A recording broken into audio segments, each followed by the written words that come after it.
Welcome to this side event. I'm Kyoto Tanabe, co-chair of the IPCC Task Force on National Greenhouse Gas Inventories, and some members of technical support unit for the task force, and also a representative of UNFCCC Secretariat are with me on this podium. We are very happy to have this opportunity to hold this side event at this very important session of climate change conference taking place immediately after the entry into force of Paris Agreement. So we are very happy, and also we are very glad that we could have so many participants. So let me thank you very much again. Actually, the IPCC, this side event is organized by the IPCC, and this is about a refinement of the 2006 IPCC Guidelines for National Greenhouse Gas Inventories. And actually, we have been organizing similar side events in the past a couple of times. So some of you may know very well some of the information that is going to be presented at this side event already. But at this side event, some of the information quite new, very new, will be introduced to you. So please fully enjoy this side event. Having said that, I would like to start this side event, but before doing so, let me draw your attention to that we prepared some DVDs that contain various IPCC TFI products, including 2006 IPCC Guidelines, emission factor database, and inventory software. Those DVDs are available at the back of this room, so please feel free to take them. Having said that, I would like to start this session, and the first speaker is Mr. Andre Krantz, head of the TSU, head of the Technical Support Unit for Task Force on National Greenhouse Gas Inventories, and he will present introduction to IPCC Task Force on National Greenhouse Gas Inventories.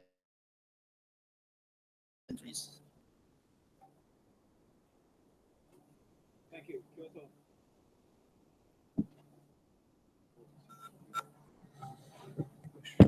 Okay. Thank you, and hello, everyone. I want to present you some introduction to the Task Force on International Greenhouse Gas Inventories, TFI.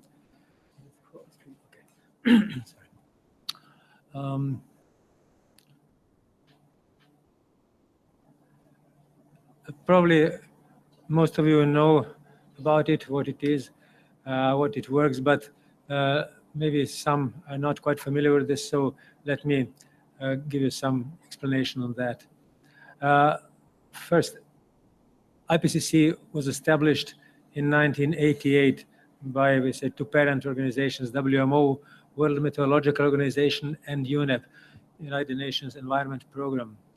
And 10 years later, in 1998, this TFI, Task Force on National Inventories, was established by the IPCC at its 14th session.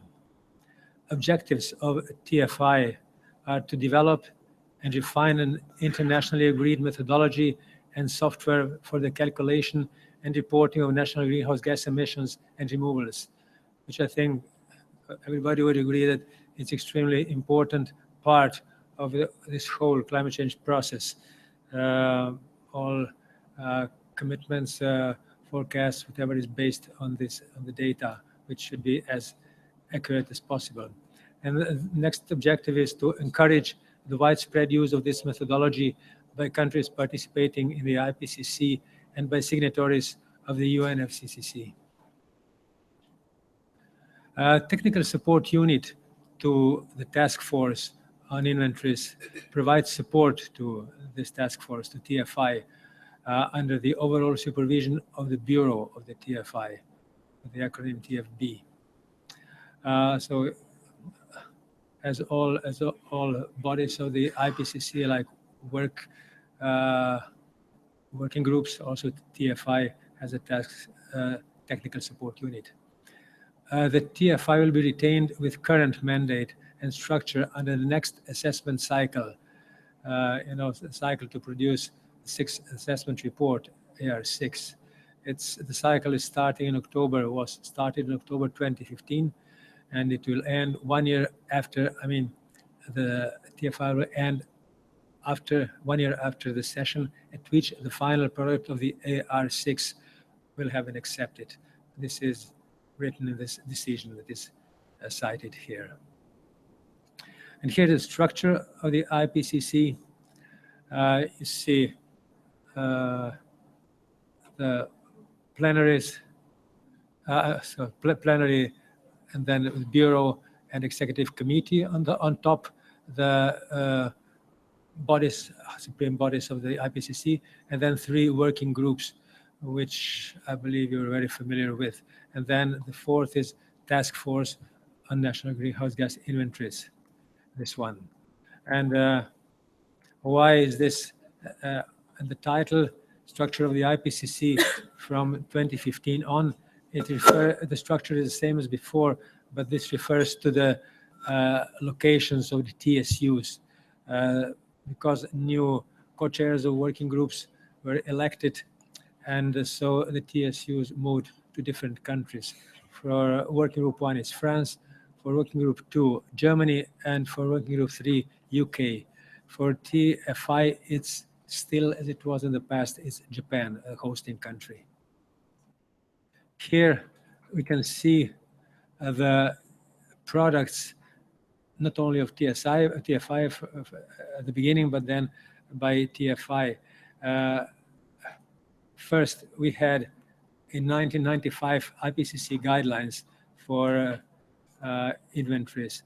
Then next year, we have this revised 1996 IPCC guidelines that were and still are much used by the inventory compilers.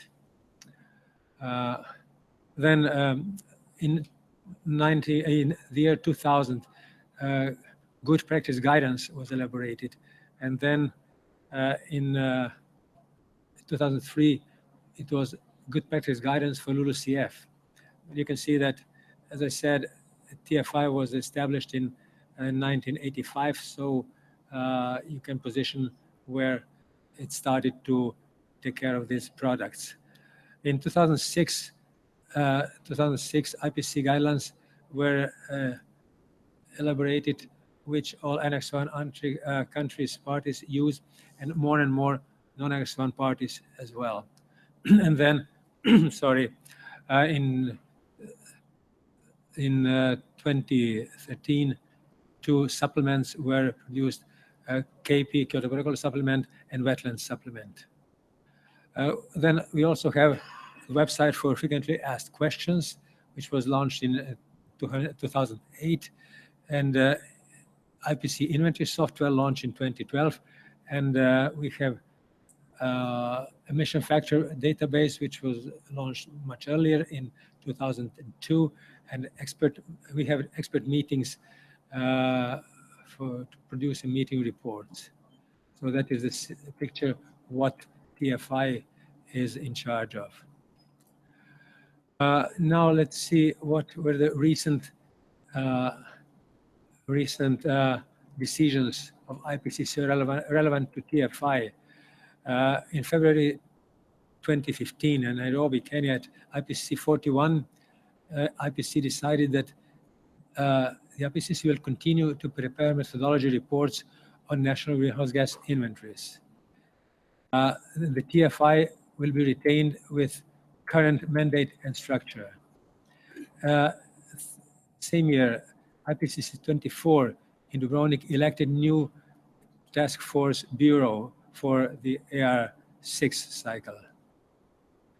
The IPCC 43 already this year in April in Nairobi approved the TFI's proposal and decided to consider the outline of the methodology report or reports sorry, at the IPCC 44 in October this year. Why is that report or reports? Because it was not clear yet whether it would be one report or several reports for each sector one. Then in IPCC 43, it also approved the proposal to hold a scoping meeting for the methodology report or reports before the COP 44. And that scoping meeting was held in Belarus, in Minsk, Belarus, later on. At IPCC 44 in Bangkok in October this year, IPCC decided to prepare a methodology report to refine the 26 IPCC guidelines for national greenhouse gas inventories. This is now official title of this new product that will be published hopefully in 2019. Then a very important thing that TFI is in charge of is EFDB, that is emission factor database, that again all inventory compilers are using. This is a library of emission factors and parameters and other relevant data, not just factors, although the title is emission factor database, but also other relevant data. Then we have default values from IPCC guidelines, data from peer-reviewed scientific papers, and for other publications, and you can find them at this web page. This EFDB evolves dynamically from data proposals, like from inventory compilers, from researchers, and data collection efforts from expert meetings, for example. Then it is open for any data proposals, and data proposals are evaluated by emission factor database editorial board. And such evaluations are taking place each year. And there's communication platform for distribution of new research and measurement data. Annual meeting of the editorial board evaluates data proposed and discusses how to enhance and improve the EFDB. The 13th meeting of editorial board was last year in November in Hayama, and you see that about 360 data were accepted, so quite a lot. And next meeting, 14th, will take place in December this year, 1 month from now, in Indonesia. There are continuing efforts going on for data collection. There was 11th and 12th expert meeting on data for energy IPU sectors took place November last year in Hayama in Japan, and 13th and 14th expert meetings on data will be those in Indonesia next month. Other activities in this regard are, for example, improvements of website, user interface, and data entry form. Then there's inventory software, which is also extremely important because many people, many inventory compilers and others use it. It implements the 2006 IPCC guidelines, but can also be used for reporting under the revised 1996 IPCC guidelines. Database-based does not require internet access or expensive hardware, freely available at IPCC TFI website, which you can find on the screen. It includes uncertainty analysis and key category analysis tools, and aids on quality assurance and quality controls. Maybe for those, if anybody here is not familiar with this, uncertainty analysis and key categories, and also KQC, you can find in the CD, or you can find there at the back of the room. This inventory can import inventory data, for example, worksheets data, and generate reporting tables, for example, sectoral and background. The latest version was released in March this year. It's version 2.17. Inventory software also, there's a continuing support to users in this help desk. You can see in the screen, and at Web Forum. The link is also here behind me. We're collecting feedback from users to continuously improve the software. Expert meeting collects feedbacks and is organized every year.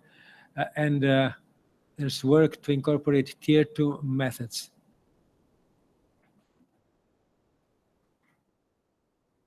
A subsidiary body for implementation in June last year, at its 42nd session, concluded under agenda item on reporting from parties not included in Annex 1 to the Convention that the SBI noted the requests from Annex 1 parties for further technical support aimed at improving their domestic capacity to facilitate continuity in meeting reporting requirements through training on the use of the 2006 IPCC Guidelines for national greenhouse gas inventories.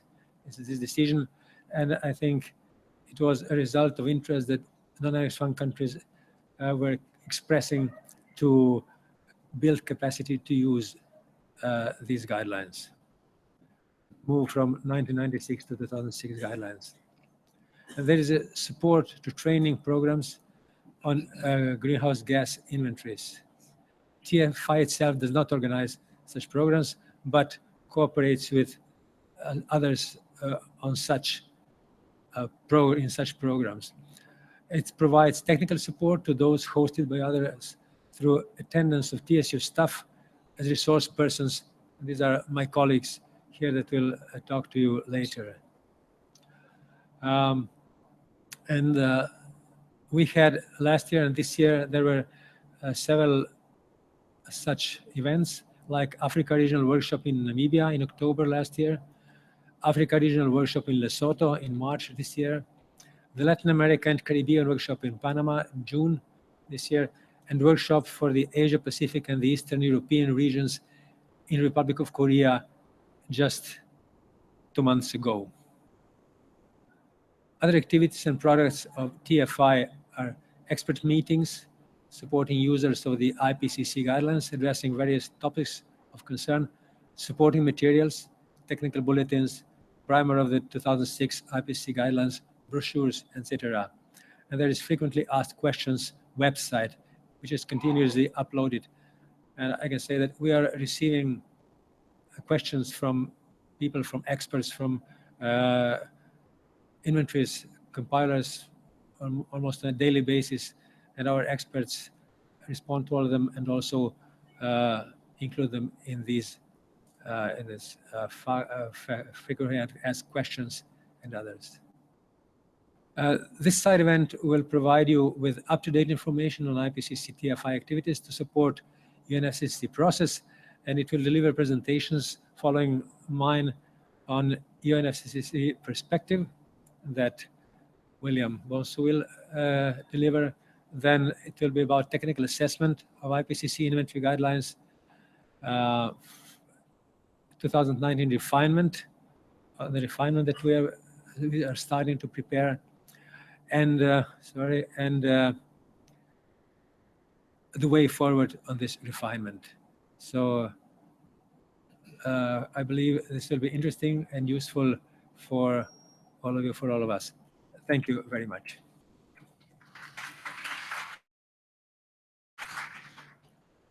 Thank you, Andre. I hope we can have some time for question and answers at the end of this event. So please let us go through all the presentation first, and after that we will have your questions. We will take your questions. So let us move on. Next speaker is Mr. William Ageman Bonsu from the UNFCCC Secretariat to talk about UNFCCC perspective on the IPCC TFI activity.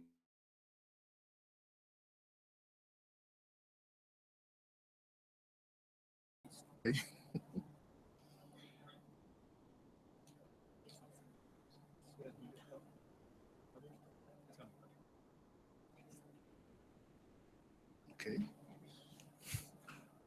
It hasn't come up yet?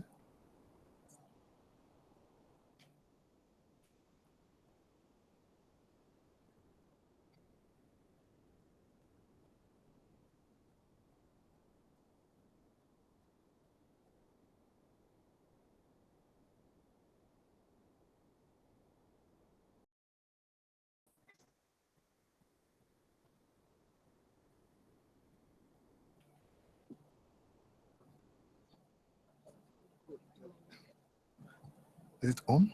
Yeah. Okay. Thank you very much, Kyoto. And I will be making a quick presentation looking at the work that the IPCC TFI will be doing in refining the 2006 guidelines. Certainly, you all agree that these guidelines is already too old, more than 10 years or almost 10 years old. And therefore, there's certainly a need to have new guidance to parties as they prepare their inventories. So I will be looking at it, the guidelines, in terms of how that relates to the reporting guidelines that developed countries are using principally, because they have been using 2006 guidelines for a while. A number of developing countries have started to use it. And then there are some important, I would say, findings that would be useful in terms of refining these guidelines that we want to bring to your attention. Unfortunately, this test might be too small, but I mean, the idea was to capture the important parts of the guidelines for reporting by developed countries, provide that as background, and then suggest ways where the IPCC, in terms of doing the refinement, could consider providing additional guidance that could also help countries to do their reporting.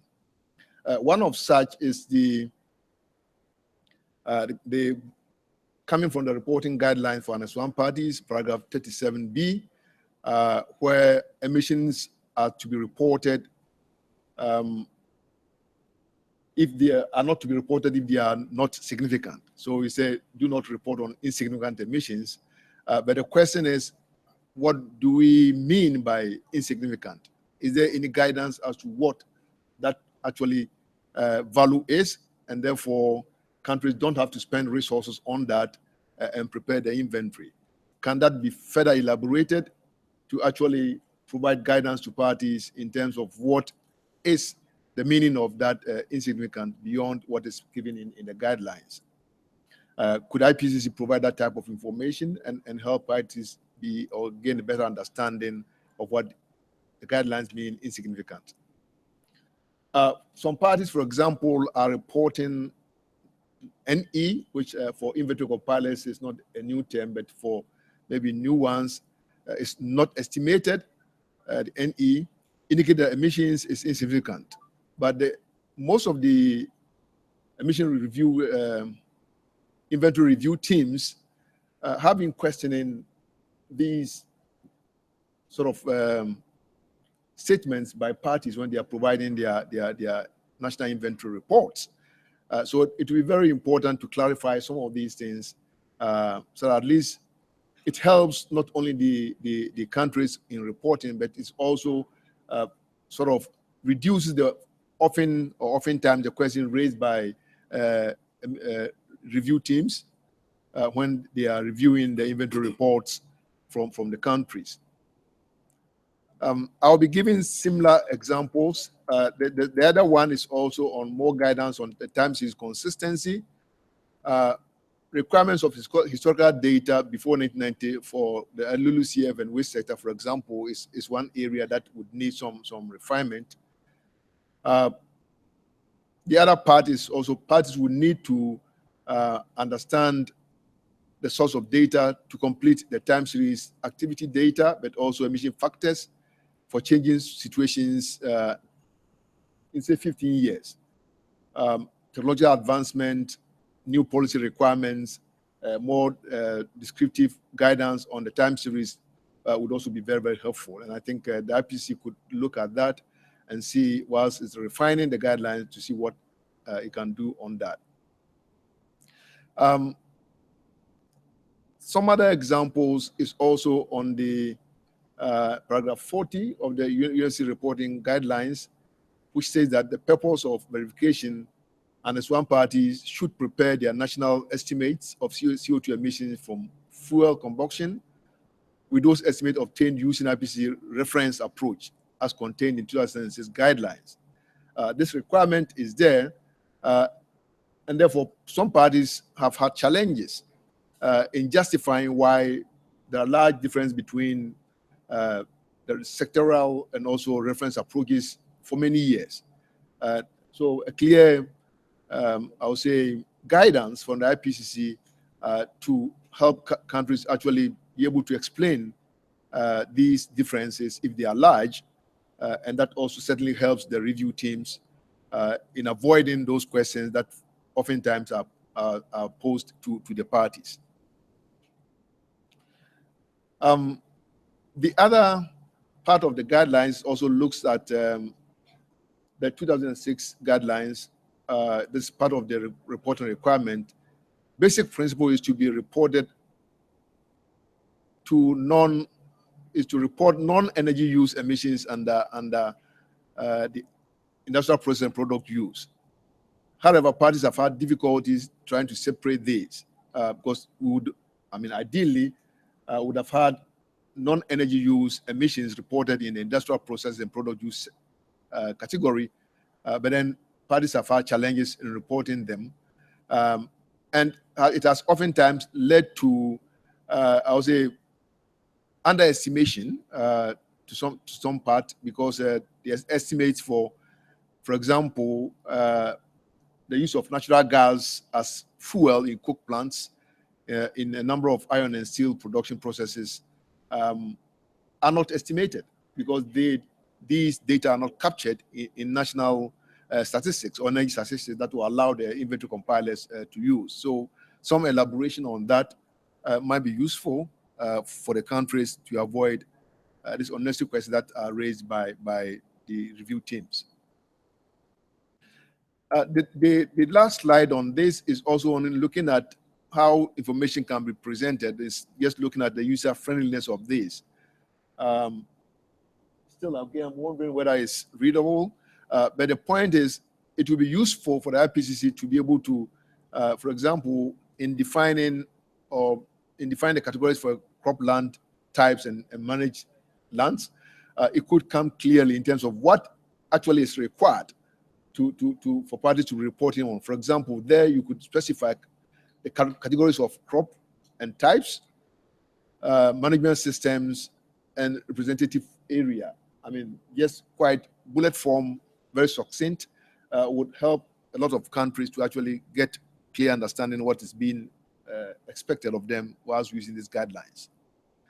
The other aspect of the presentation which I want to turn on quickly is what Andrea already presented in terms of the work that we have been doing together with IPCC in trying to support developing countries based on the mandate that came from the SBR 42 conclusion, which Andrea already presented. We have been organizing a number of regional workshops with IPCC based on this mandate from the parties. And I think what we have learned from that is what we're looking forward to in terms of, in refining these guidelines, what that could entail.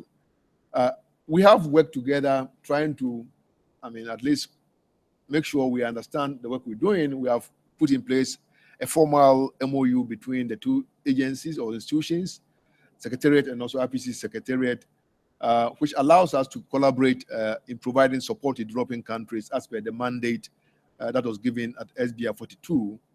And that, I think that collaboration is going on very well. So far, we have had 4 very useful training sessions for the parties from the developing world. And definitely, a lot of this material that we are using, we have tried to incorporate the 2006 guidelines, and for sure, once we start using or refining these guidelines, it certainly would have impact on the work that we are doing together and how we have to sort of revise the materials that we are using for this training.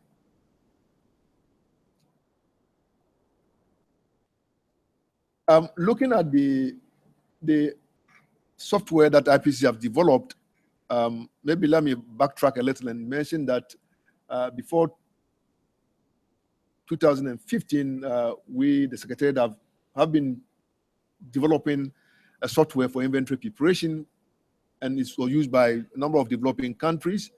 IPCC has also invested in I would say, a very useful tool, software for preparing inventories, which is based on 2006 guidelines. Ours was based on 1996 guidelines.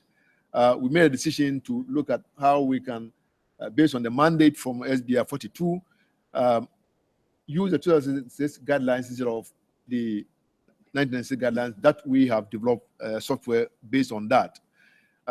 So we agreed to work and see what is the best use of the resource that we have as the two agencies, whether to continue on to use the 1996 guidelines-based software that we have developed as Secretariat, or to work with IPCC and use the guidelines that they have developed based on the 2006 guidelines, which developing countries are calling for. So we agreed to actually work together on that, save resources, and promote the use of the 2006 software that IPCC has developed, and see how we can work cooperatively together on that.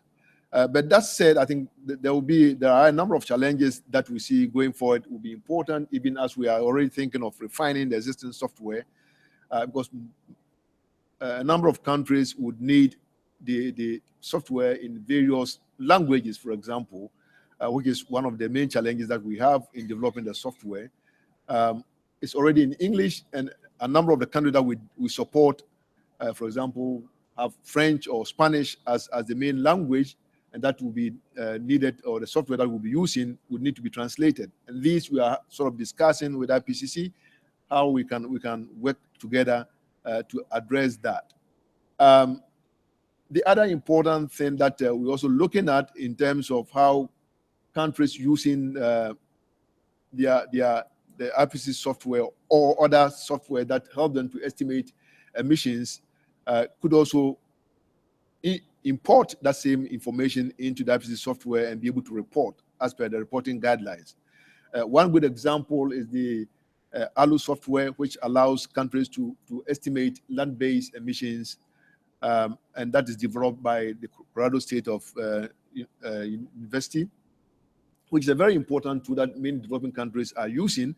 But then it's also, I would say, difficult for them to just do the same estimation in one software and repeat that using IPCC guidelines or IPCC software on the other side. So we are looking at how these tools that they are using and estimating emissions, the output of those emissions that are estimated using those tools can be sort of imported much easily through use of XML files that will allow that to happen, and therefore reduce the effort that developing countries would have to be making in preparing these emissions.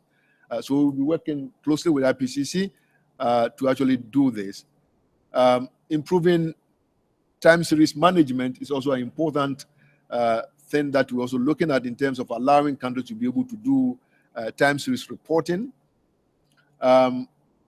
Certainly the user interface with the existing IPCC 2006 software would need to be improved to allow parties to also be able to use that software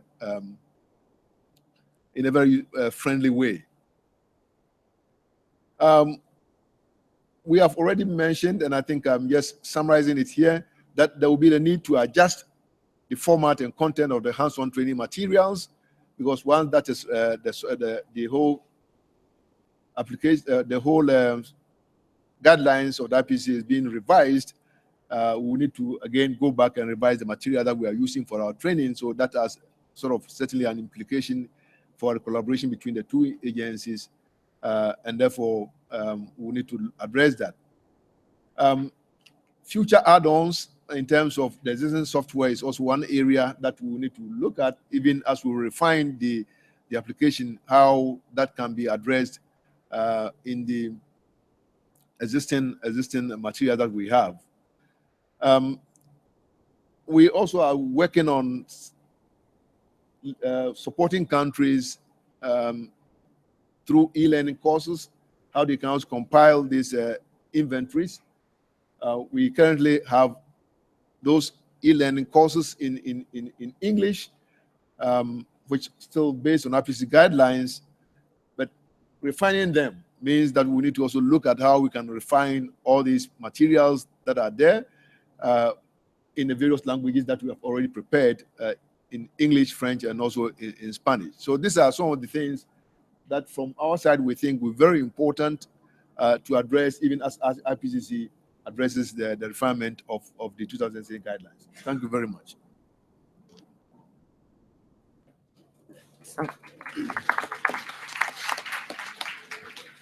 Thank you, William. I really appreciate your various suggestions raised may be addressed in the new methodology reports, that is 2019 refinement to 2006 IPCC guidelines. And also some of those issues you raised may be addressed in some other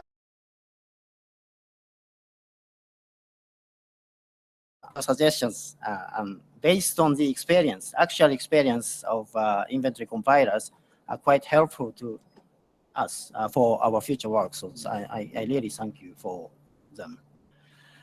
Then the next speaker is Sekai Ngarize from TFI Technical Support Unit, and she will speak about technical assessment of IPCC inventory guidelines. Okay, good afternoon, everyone. I'm going to talk about the technical assessment of the IPCC inventory guidelines. Just to give you a bit of perspective, my presentation will cover a bit of background to the technical assessment, the aims of the technical assessment, the scope of what was covered in the technical assessment, and a brief summary of the results, as well as the expert meetings that essentially summarize the outcomes of both the sectoral and the cross-cutting, cross-sectoral issues in the 2006 guidelines.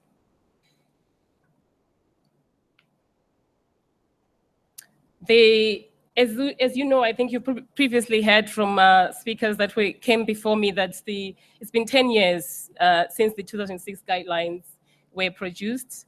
An expert meeting on systematic assessment of all the TFI products, which took place in Ottawa, Canada in 2014, essentially assessed all the TFI products, including the 2006 guidelines.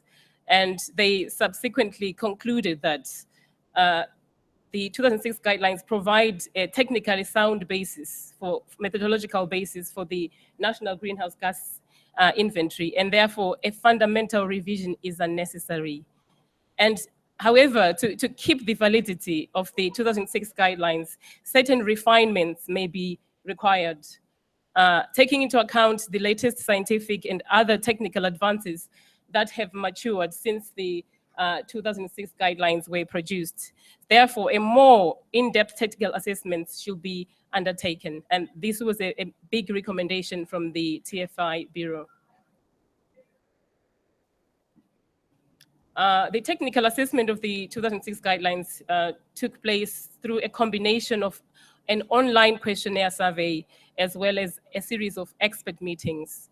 The online questionnaire survey aimed to collect essentially inputs from the inventory experts about the need, but also about the feasibility of the methodological development or refinement for specific categories and gases.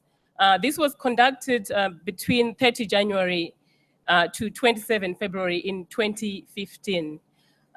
The TFB then considered these results of the survey and developed a provisional list of categories as well as gases, including cross-sectoral issues that were for consideration for more in detail by the expert meetings. The first expert meeting took place, which covered the energy, IPU, and waste sectors on 29 June to 1 July in Geneva, Switzerland. And the expert meeting on the Afolo sector took place in July in Sao Paulo, Brazil. And then there was a follow-up expert meeting, which also included cross-sectoral issues, which took place in Wollongong in Australia in April 2016.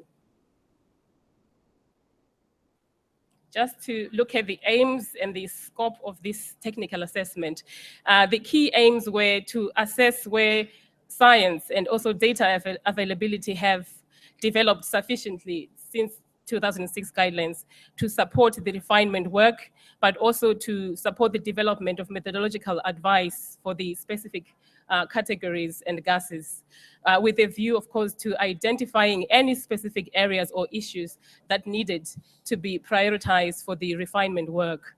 To conduct the technical assessment on cross-sectoral issues, such as those that are covered in Volume 1, including the improvement of the user-friendliness of the inventory tools, with a view to contributing to a capacity development program. In terms of the scope, the technical assessment covered all the 4 sectors in the inventory guidelines. Again, this looked at the available science and data, but also the need and feasibility of methodological development or refinement. The assessment took into account existing guidance in the 2006 guidelines, but as well as the wetland supplement. I think previous speakers here have highlighted again the associated products of the IPCC inventory software, as well as the emission factor database. The scope also focused on specific source or sink categories and gases that were selected according to a specific significance and prioritization criteria. This slide is just showing you a really an overview summary of the results of the online survey. The experts who were nominated by governments and international organizations are the ones who took part in the online survey, as well as those experts that have contributed to the TFI work. In total, there was a total number of 243 experts who submitted their views. And what this slide is showing you is essentially a summary on the number of the respondents, but also the number of comments that were received for each sector. As you can see there were a lot of comments on the follow sector, as well as also energy and cross-sectoral issues.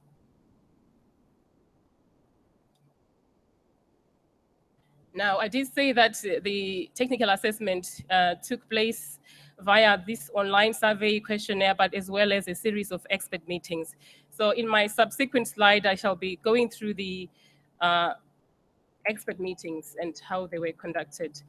Essentially, TSU analyzed all the comments and provisionally identified what was categorized as high priority issues for further consideration at the expert meetings, using this prioritization criteria, which include, again, the applicability of that sourcing category to a wide range of countries, but on whether there was sufficient scientific information to justify the basis for improvement, the ease of implementation of the refined guidance, but as well as the impact in terms of leading to a great decrease in uncertainty of that particular source or sink category. Some additional issues were also identified by the Task Force Bureau and also by the experts during the expert meetings. It was considered that we needed to think about ways of addressing these issues. And several options were suggested. As you can see here, the production of a methodology report was one of the options, which I think my colleagues here who are going to give presentations after me will elaborate on this. The other way of progressing the issues that were identified as important in the technical assessment was holding an expert meeting. And this is usually associated with publication of a meeting report or what they call a technical bulletin. The other option was to also, some of these issues were not so important to go into the methodological report or in a technical bulletin, but could be addressed via the use of the emission factor database or the use of the frequently asked questions, which is a website on the TFI online program.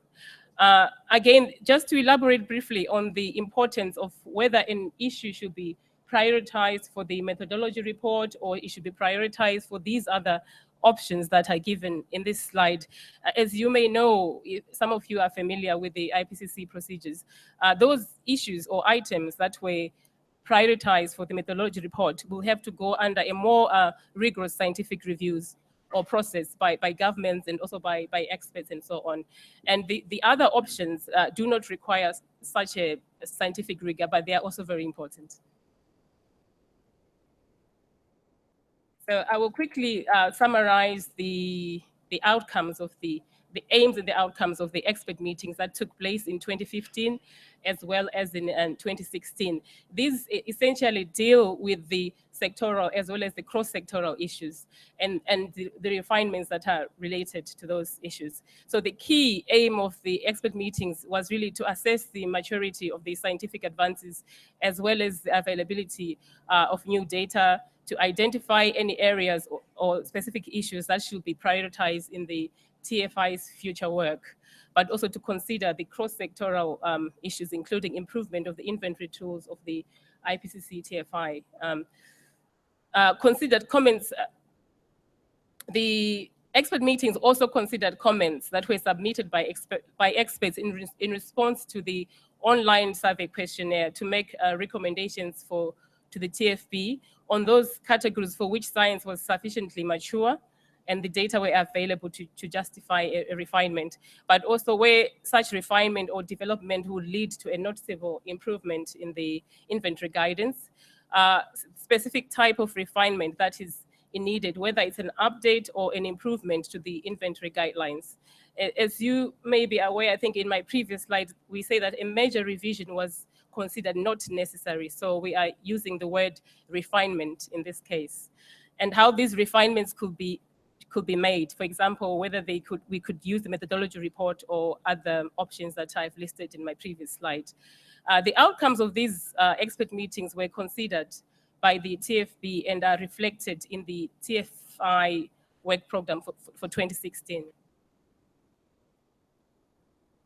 Okay, just to summarize a little bit on the outcomes of those expert meetings that took place in 2015.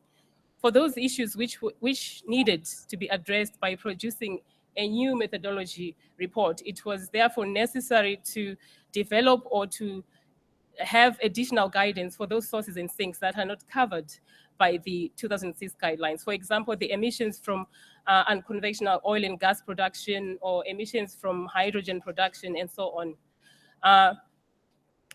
It was also necessary to refine the guidance to reflect significant scientific or technical developments since the 2006 guidelines were produced. And a particular example here is, for example, guidance on representation of linking land use classification to remote sensing data. By that, I mean linking land use classification to the IPCC land use categories. Also, it was also necessary to update or add default emission factors and other parameters for some categories. For example, fugitive emissions from oil and gas, but also substitutes for ozone depleting substances and so on. I will not probably read through the list here because these presentations are already uploaded. So you can get the details later. Just to summarize on the outcomes of these expert meetings, some other issues that can be addressed by utilizing other means other than the methodology report, again, include the emission factor database, the use of the frequently asked questions. Some issues were required further intensive consideration by the relevant experts before starting the refinements. Of course, consequently, after the TFB further consideration, the following areas were identified for the follow-up expert meetings that took place in 2015 and covered these 4 key areas, basically unidentified sources of perfluorocarbons, emissions from soil, but also land representation, which is essentially looking at this, translating land use, remote sensing data into land use classification, and also emissions from flooded land. The expert meetings in 2016, the follow-up meeting focused on these 4 main areas and made recommendations to the TFB on whether the issues need to be addressed in a new methodology report. The key considerations for this process were essentially to look at whether the science, again, was sufficiently mature and the data was available to allow the refinement to progress, or whether such refinement or development would lead to any change or noticeable improvement in the 2006 guidelines. Specific type of refinements or updates that are needed it doesn't necessarily mean they have to change everything. It could just be updating of emission factors or inclusion of new parameters or development of a new methodology for specific sectors. This slide is just essentially summarizing some of the issues that were to be addressed using the methodology report. This is covering the sectoral issues. Not all of the issues are included in this slide. We just summarized some key issues. So you may find that there are some sources that are not reflected here, but they are also included in the refinement work. So we just picked a few examples here. On the unidentified sources of perfluorocarbons, for example, the need to develop new guidance on the non-anode effect for emissions from aluminium production. And for example, again, new guidance on the emissions from rare earth, as well as update of some default emission factors. On the emissions from soil, a key major issue that was discussed here is the use of an alternative method for the estimation of the carbon stock change in mineral soils under cropland and grassland management, but also the updating of the default carbon stock change factors, including the disaggregation of these emission factors by nitrogen inputs for direct N2O emissions from managed soils. On the item on land representation, again, is the elaboration of existing guidance in Chapter 3 of Volume 4, including elaboration of guidance on linking land classification with remote sensing data and the use of digital maps, the use again of global data sets, products and tools for land representation, as well as elaborating of existing guidance on activity data uncertainties and for how to use Tier 1 and Tier 2 with Approach 3. On the emissions from flooded land, again, this was the main issue here is the development of new guidance on flooded land. And many of you that are familiar with the guidelines, you may know that this is missing from the 2006 guidelines. So it's an area that's going to be targeted. Some other issues can also be addressed by utilizing other means, which I've already indicated on my previous slide. On the cross-sectoral issues, the expert meeting identified issues that are related, again, to Volume 1 on the general guidance of reporting for the 2006 guidelines, which could be addressed through the use of a methodology report. This is essentially just a summary of all those areas where guidance is needed. So, for example, in Chapter 2 on approaches to data collection, it was considered that development of additional guidance to develop country-specific emission factors and design new surveys for activity data was very important. Again, in this context, with a particular focus on emission factors from developing countries. And then development of guidance on the integration of greenhouse gas emissions reported from industrial facilities into the international greenhouse gas inventories, as well as development of guidance on the use of models in greenhouse gas reporting. In the chapter on uncertainty analysis, it was considered that refinement of guidance on the uncertainty based on the latest scientific knowledge, but also simplification of the guidance by providing more information on default values, but also on calculation of and examples of best practice.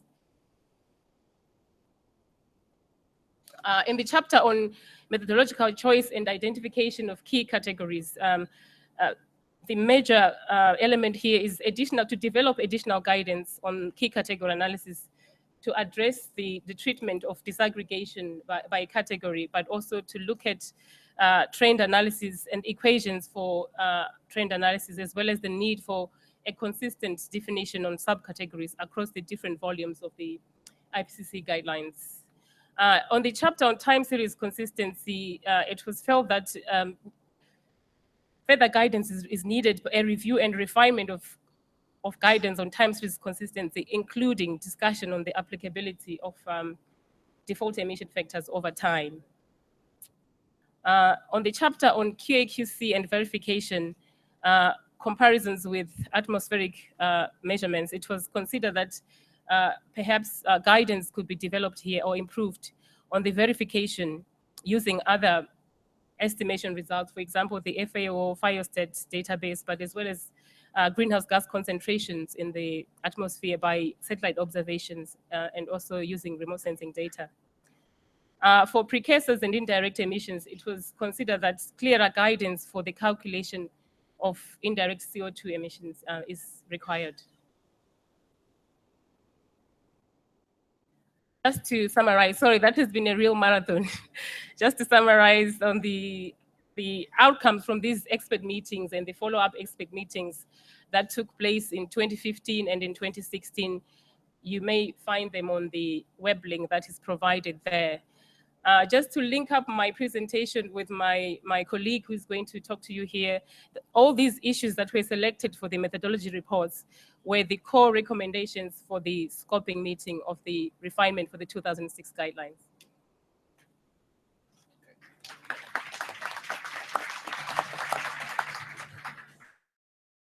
Okay, so Sekai explained to you the TFI's current work on technical assessment of IPCC inventory guidelines as a whole.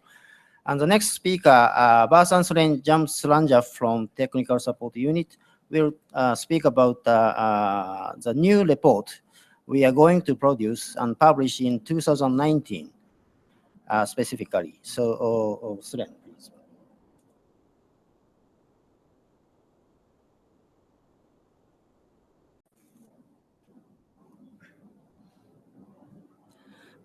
Thank you, Kyoto. Good afternoon, everyone. I will be talking about a new methodology report, which will be produced by IPCC Task Force on National Greenhouse Gas Inventories. As my colleagues mentioned, this new methodology report is to refine 2006 IPCC guidelines for national greenhouse gas inventories. The presentation will provide a brief background to the refinement of the 2006 IPCC guidelines, and will also introduce briefly scope and outline of the methodology report. Sekai, my colleague just presented technical assessment of IPCC guidelines was carried out in 2015 and 2016. The results of this assessment showed that a lot of new information and data became available since 2006 guidelines were produced. Necessity and usefulness of the refinement of the current methodological guidance has been recognized. TFI's proposal on the refinement of 2006 IPCC guidelines for national greenhouse gas inventories, including production of a new methodology report, was submitted to the IPCC panel. This proposal was considered by IPCC at its 43rd session, which was held in April this year in Nairobi, Kenya.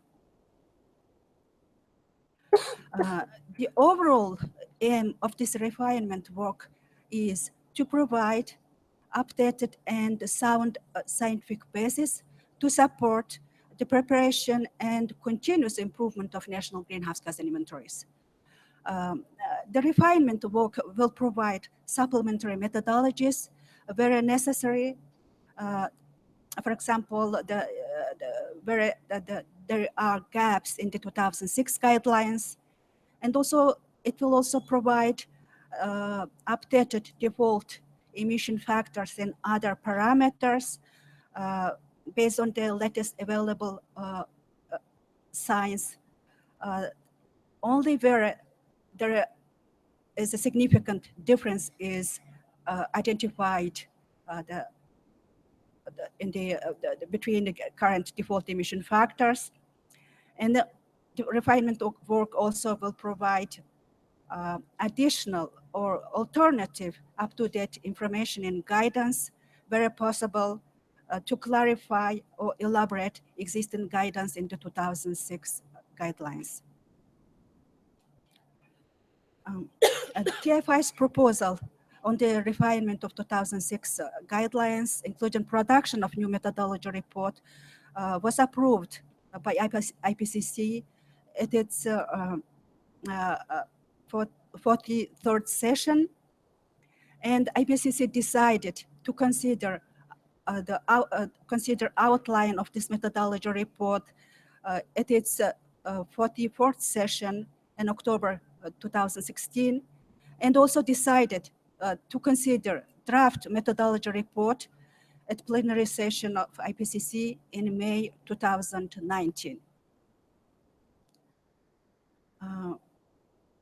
43rd session of IPCC also approved the proposal to hold scoping meeting before the 44th session for the preparation of the methodology report to consider scope and format of the new methodology report. In accordance with the decisions taken at the 43rd session of IPCC, a call for nominations for scoping meeting for the methodology report was issued in May 2016. Task Force on National Greenhouse Gas Inventories received 198 nominations from 59 member states, 11 observer organizations, and also members of IPCC Bureau and Task Force Bureau. The scoping meeting was held in August in Minsk, Belarus. The meeting was attended by 94 experts selected from the nominations received, and also attended by 14 members of Task Force Bureau and also members of Technical Support Unit of Task Force on National Greenhouse Gas Inventories. The scoping meeting aimed to consider scope and format of the new methodology report and to prepare draft terms of reference, draft table of contents, and draft work plan for the production of methodology report. The meeting took a full account of the issues identified through the technical assessment carried out in 2015 and 2016, and also took into account decisions taken at 43rd session of IPCC. A meeting report of this scoping meeting will be made available soon at our website.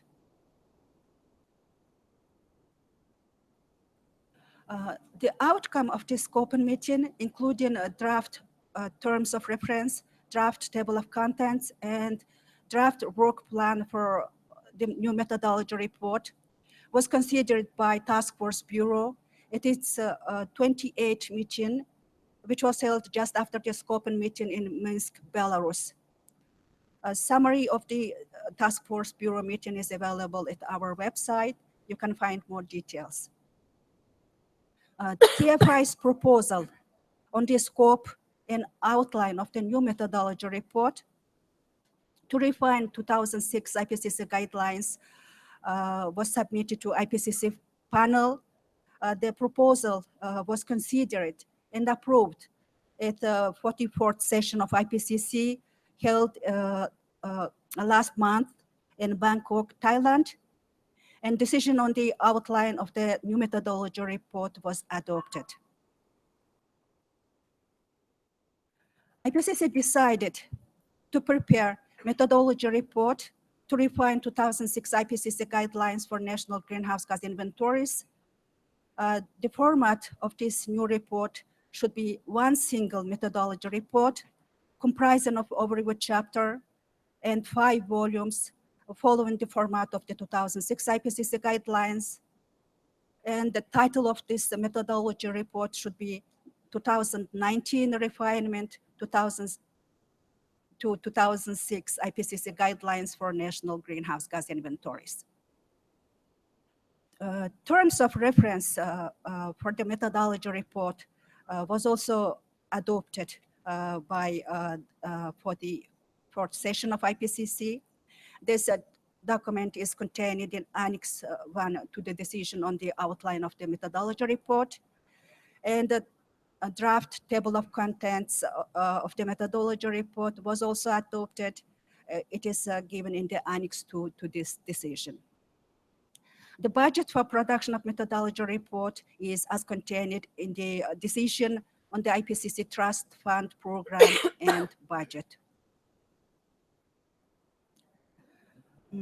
As mentioned, the terms of reference for the methodology report is contained in Annex 1 to the decision on the outline of the methodology report. This document sets out background and scope and approach for the methodology report. Refinement of the 2006 IPCC guidelines is required as early as possible to address issues identified through the technical assessment. And this refinement will help all parties use good practice inventory methodologies based on their up-to-date scientific knowledge. The refinement work will not revise 2006 IPCC guidelines, as my colleagues mentioned earlier, but this refinement will update, supplement, and elaborate 2006 IPCC guidelines where necessary, and the methodology report will not replace 2006 IPCC guidelines. It will be used in conjunction with 2006 IPCC guidelines. Authors of this methodology report will follow instructions to experts and authors, which is given in Appendix to Annex 1 to the decision on the outline of the methodology report, to ensure consistent and coherent approach across all volumes, chapters, sections, including use of the common terminology. A timetable for this work on the production of methodology report is given in the table 1 in the Annex 1 to the decision. Just briefly about instructions to experts and authors. This document is intended to give guidance to experts, all experts involved in the production of methodology report. The role of authors is impartially assess all the available literature and to describe the best methodologies available. All literatures available up to literature cutoff date should be considered by authors, and guidance in the new methodology report should be understandable and easy to implement. General structure, approach, and definitions used in the 2006 IPCC guidelines will be followed in the new methodology report, and authors will develop default emission factors and other parameters based on all available literatures and information.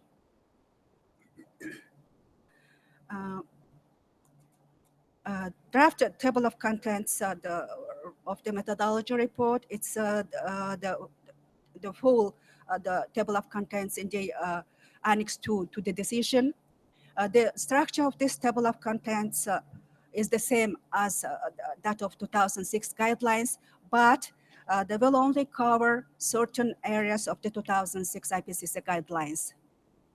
For those chapters, sections, subsections, where a refinement is expected, issue which needs to be addressed is explained, and the location of the corresponding guidance into 2006 guidelines is indicated, and also type of refinement, for example, whether the refinement would be update or elaboration or new guidance.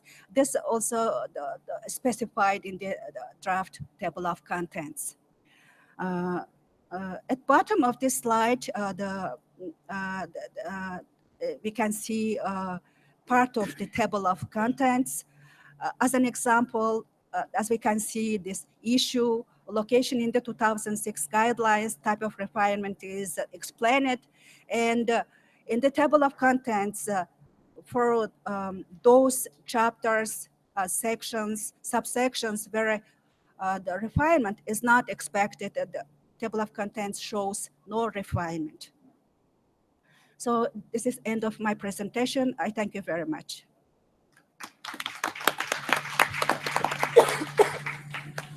Thank you, Suren. Is Pavel Shermanov from Technical Support Unit, and he will talk about the way forward, the way ahead of us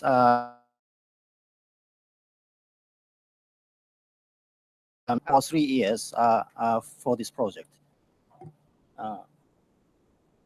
Okay, let's go, Pavel. Okay. Good afternoon, everybody.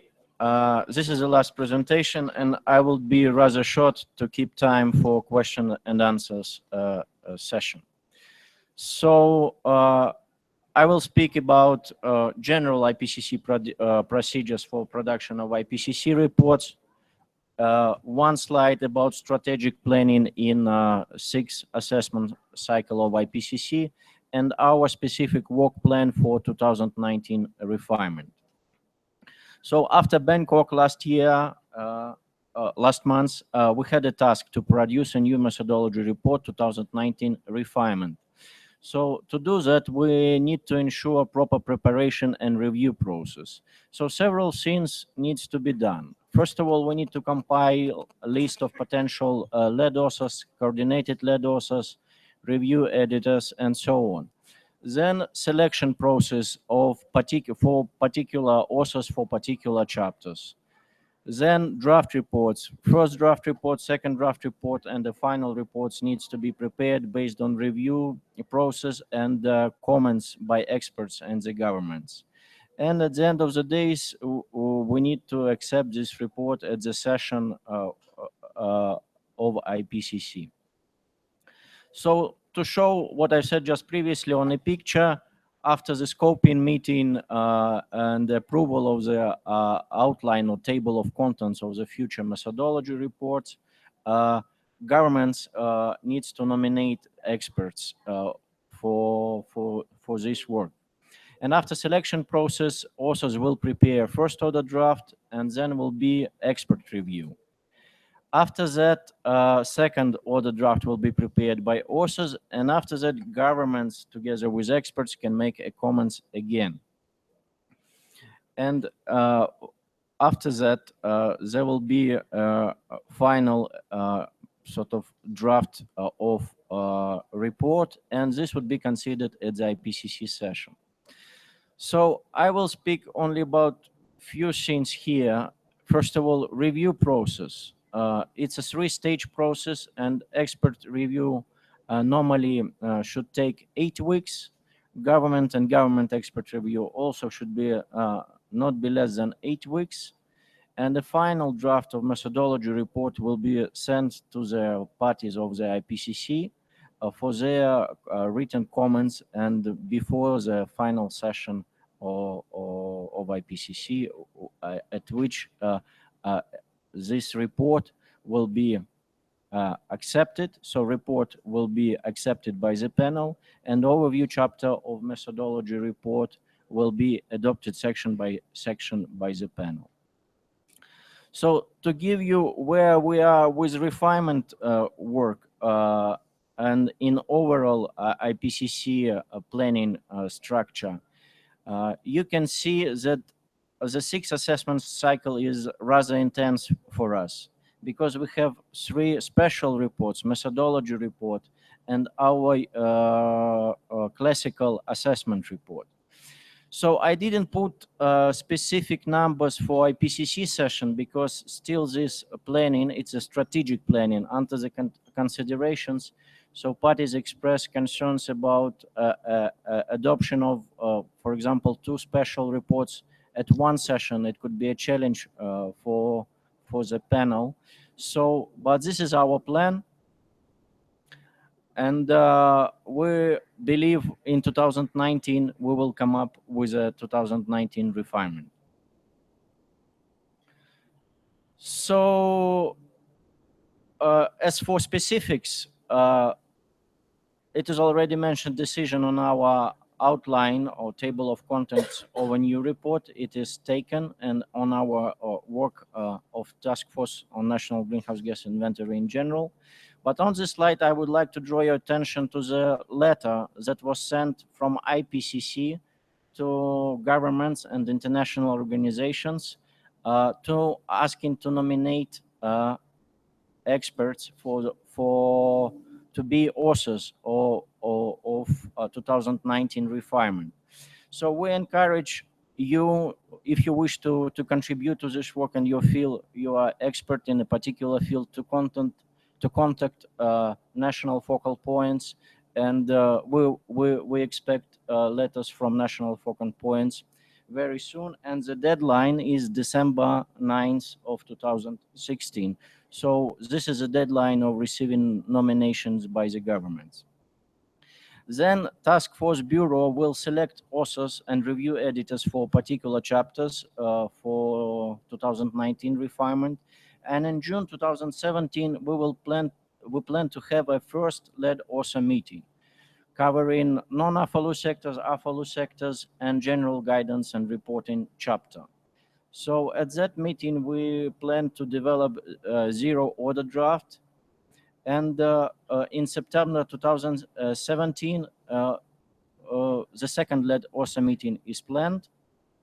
And after that, the first order draft will be sent to expert review. So in next year, in 2018, after the expert review, probably science meeting is needed on particular specific issues and concerns. This is a rather small meeting of lead authors and coordinated lead authors. So they will discuss some specific issues if it's needed, if it's something unclear and they need another discussion. And in April 2018, third lead author meeting. And after that, important point is a literature cutoff date. So in June 2018, so only papers published before this date will be considered. And this is important for IPCC process of assessing literature for a particular product. In October 2018, fourth lead authors meeting, preparing a final draft, and this final draft then will be sent to the governments before IPCC session, which planned to be in May 2019, IPCC 49. So at that session, we planned that 2019 refinement will be adopted. And then if everything is successful, we plan a distribution of this report to a wider audience. So actually, this is the end of my presentation, but I have 2 slides more. This is just references, because the table of contents or outline of 2019 refinement quite lengthy document. So you can see it on the website of IPCC. Also, you might be interested in overall strategic planning for IPCC 6th assessment cycle. Our website, principles and procedures of IPCC. And one more slide, it's IPCC side event. Next IPCC side event will be next Monday, 14th of November, and you will get overall and full presentation on all reports, on all our plans and all work that done now and what we're going to do in future. So thank you very much.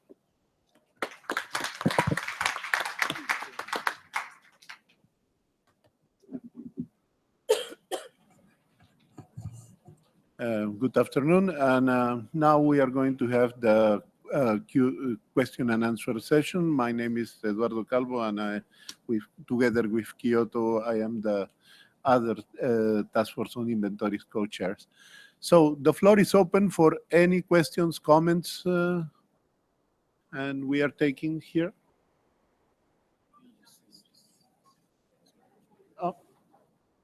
Oh, here is. Oh, okay. Sorry. Huh? This actually worked? Wow. So I have 2 questions. The first is, how detailed do you expect the guidance on developing new emission factors to be? Would that actually be guidance on measurement of emissions from certain sources, or would it be more general? My second question is whether or not observer organizations can nominate authors for the new guidelines or the revision. International, intergovernmental. Yeah. Another questions? We will take more.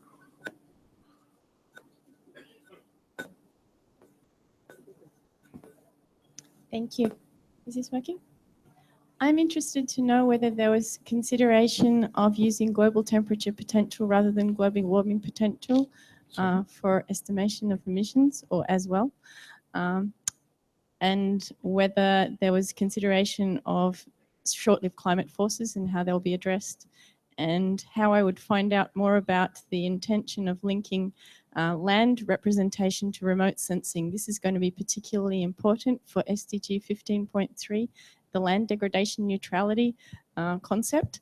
I think this will be really a good opportunity for synergy between the conventions. Oh, yes, please. Hi, Speak I'm up. Patrick Cage from the Greenhouse Gas Management Institute, and I'd appreciate some perspective given the work plan developed around the 2019 refinement. For those of us that currently engage in capacity building and training activities around the 2006 guidelines, how substantial do you anticipate curricular revisions will need to be for groups like us? Yeah. So these are the questions. First, about the nomination process, that is the quick one. About the nomination process, it's going through the national focal points, and also we are receiving from intergovernmental organizations. So other organizations may go through either one of those two channels. That is, and I do pass the other two. First, on soil carbon, probably Sekai, you would like to comment on that one, the land degradation and soil carbon issues? Okay, I think if I understood the question well, it was what intention is there of linking land representation with remote sensing data, as well as the consideration of land degradation, right?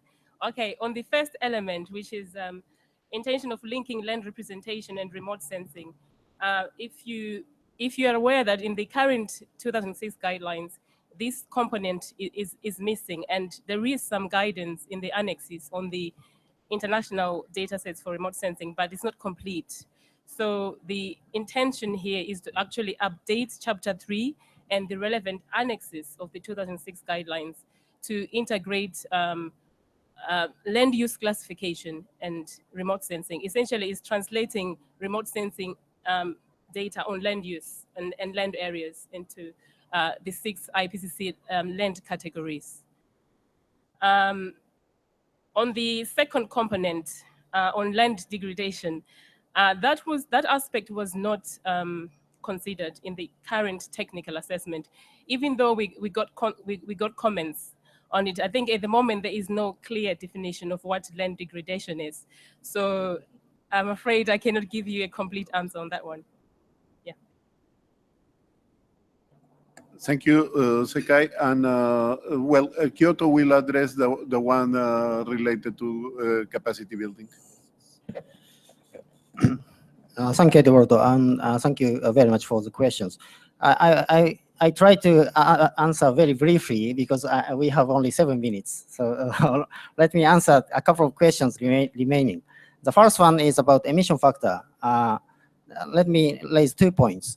In the 2019 refinement, new report, firstly, guidance on how to develop country-specific emission factors will be developed and included in Chapter 2 of Volume 1. That's one point. The second point is we will provide updated emission factors or other parameters where possible and where necessary. And in principle, those IPCC default factors should be presented as regional factors, but in some cases we have to provide globally applicable default emission factors. That's about emission factors. About the question on capacity building, or what's the extent to which the new report will change the methodology. Let me emphasize again that the new report will not revise the 2006 IPCC guidelines. Full revision will not take place. What we are going to do is refinement. Refinement meaning three types: update of emission factor or other parameter data, or elaborate the guidance in 2006 guidelines, which was not clear enough, just to elaborate such guidance. And thirdly, if there is gap in the 2006 IPCC guidelines, then some new guidance may be provided for those areas. That's what we are going to do. And I missed your question about GWP. What was the question? The AR5 proposed that GTP is equally valid to GWP. So I was wondering if there will be future guidance on how countries should use this information, because obviously this is going to be quite a challenge, and also relates to the possibility of including short-lived climate forces. Yeah. In IPCC, we make the estimations of the greenhouse gases. Once you got those gases, what is done with those estimations, that is a step beyond the work of the task force on inventories. It depends on decisions by parties. It depends on other processes. And of course, the GWP, GTP, and other metrics are not our responsibility, but they fall until the working group 1 of IPCC, the science of climate change. Thank you.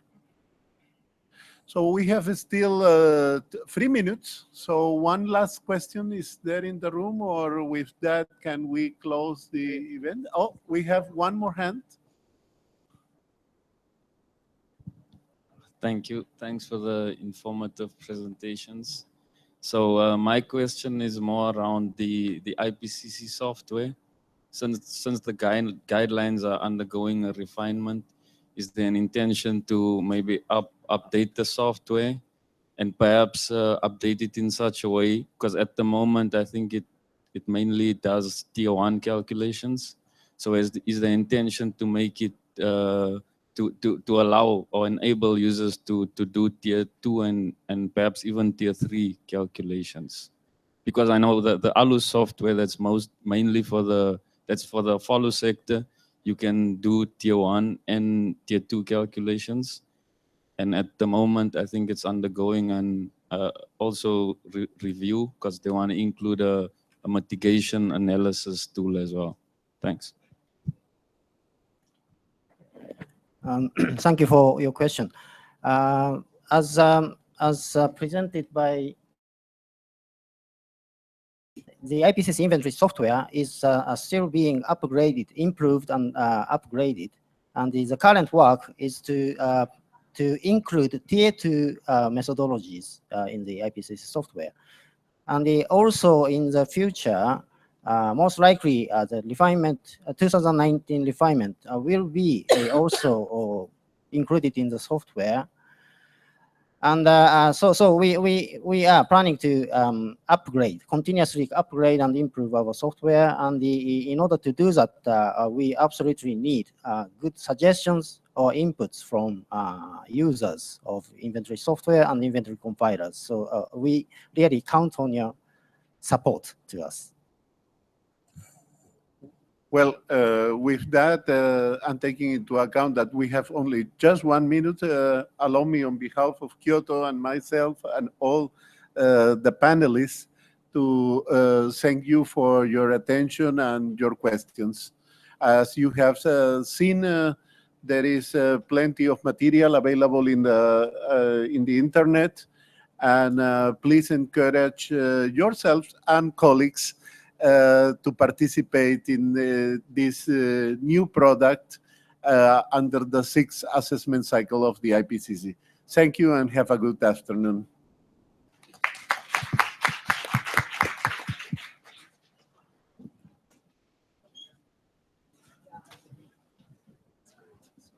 Stop the broadcast.